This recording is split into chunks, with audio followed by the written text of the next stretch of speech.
또 뿌리 산업이라고 하는 주조, 금형, 용접, 소송 가공, 표면 처리, 열 처리 이러한 분야는 어느 국가가 됐든 또 어느 산업이 됐든 뿌리가 되는, 근본이 되는 그러한 분야라고 할 수 있습니다. 이러한 분야에서 베이비 부모들이 60년대 경제개발 이후에 쌓은 축적된 그러한 경험과 노하우, 지식을 우리 젊은이들이 전수받지 못하고 그것을 외국인들에게 고스란히 보내는 이러한 상황은 바람직하지 않다고 할 수 있습니다. 베이비 부모가 은퇴했을 때 지금 그들로부터 젊은이가 경험과 노하우를 배운다면 인력 부족 사태에 아마 크게 각광받는 그러한 일도 벌어지지 않으리라는 법이 없습니다. 남들이 가지 않는 길, 그것이 어떻게 보면 더 큰 기회의 문을 여는 계기가 될 수도 있을 것입니다. 세계적으로 중소기업이 시장을 차지하고 있는 사례로서 독일의 henkel칼, 주부들에게 인기가 많은 henkel칼 같은 경우에 독일의 중소기업이 그것을 만들고 있습니다. 또 스위스의 시계는 어떻습니까? 아주 고가의 시계를 만드는 것도 스위스의 중소기업들이죠. 우리나라 역시 마찬가지입니다. H기업 같은 경우에는 헬멧 시장에서 세계의 독보적인 기업으로 평가받고 있습니다. 이 기업 이외에도 손톱깎이라든지 중소기업들이 세계 시장을 석권하고 있는 경우가 많은데 우리 젊은이들은 무조건적으로 중소기업을 기피하고 대기업만을 선망하는 이러한 것은 바람직하지 않다고 생각됩니다. 생산직에 있어서만 외국인 근로자가 우리나라에 있는 것은 아닙니다. 우리나라에 70만 명의 외국인이 일하고 있는데 그 중에서 3만 5천 명은 전문직입니다. 전문직은 앞으로도 자유무역협정이 체결되고 하면 계속해서 증가할 것으로 생각이 됩니다. 자유무역협정은 국가 간의 상품과 서비스, 경제교류, 또 인력교류를 활성화하기 위한 협정이라고 할 수 있는데요. 자유무역협정에서 빠지지 않는 것이 전문직 상호인정입니다.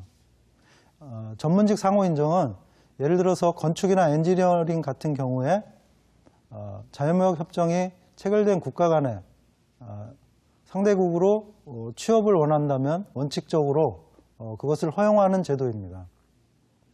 우리가 미국과 자유무역협정을 체결하고 지금 국회에 비준을 남겨두고 있는 상황인데요. 이러한 상황에서 그것이 발효가 됐을 때 미국의 건설, 엔지니어링 이런 분야의 전문직이 우리나라에 들어와서 일을 할 수 있고 또 그 반대의 경우도 성립이 됩니다. 가장 전문 직종에 있어서 우려할 만한 상황은 후진국과 FTA를 맺는 것입니다. 예를 들어서 우리나라는 인도와 자유무역 협정을 맺었는데요. 여기에 따르면 마찬가지로 전문직 상호인정이 허용되어 있습니다. 여러분들이 잘 아시다시피 인도는 우리보다 훨씬 소득 수준이 낮기 때문에 인도의 전문 인력은 아마도 우리나라에 취업하는 그러한 희망을 갖고 있을 것입니다. 전문 직종이 허용된 분야로는 컴퓨터 전문가라든지 또 자연과학자, 영어 보조교사 이러한 직종이 허용이 되어 있습니다. 우리나라에서 인도의 고숙련의 컴퓨터 전문가라든지 또 영어를 완벽하게 구사하는 영어 보조교사 이러한 인력 수요는 굉장히 높은 상황입니다. 인도로부터 이러한 직종의 전문 인력들이 대거 우리나라 시장으로 들어오는 상황을 가정해 보면 앞으로 전문 직종 역시 직업 경쟁이 치열하게 펼쳐질 것으로 예상해 볼 수 있습니다. 생산직뿐만 아니라 전문 직종까지도 개방되는 그러한 추세에 있는 우리나라 노동시장을 감안할 때 앞으로 젊은이들이 직장을 찾는 데 있어서 우리나라만 바라볼 것이 아니고 세계로 눈을 돌리는 역발상이 필요하다고 생각됩니다. 과거의 경쟁이 시장을 둘러싼 경쟁이었다면, 즉 자기 나라 상품을 더 많이 수출하는 그러한 경쟁이었다면 앞으로의 경쟁은 보다 직접적으로 일자리를 둘러싼 경쟁이 이루어질 가능성이 높습니다.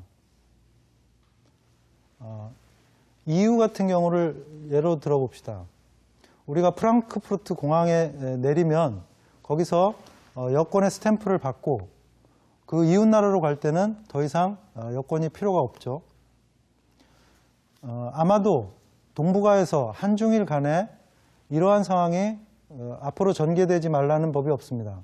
지금 중국과도 FTA 협상이 논의가 시작이 되고 또 일본과도 마찬가지 상황에 놓여 있습니다. 보다 장기적인 관점에서 본다면 한중일 삼국 간의 경제 공동체가 형성이 되고 또 일자리를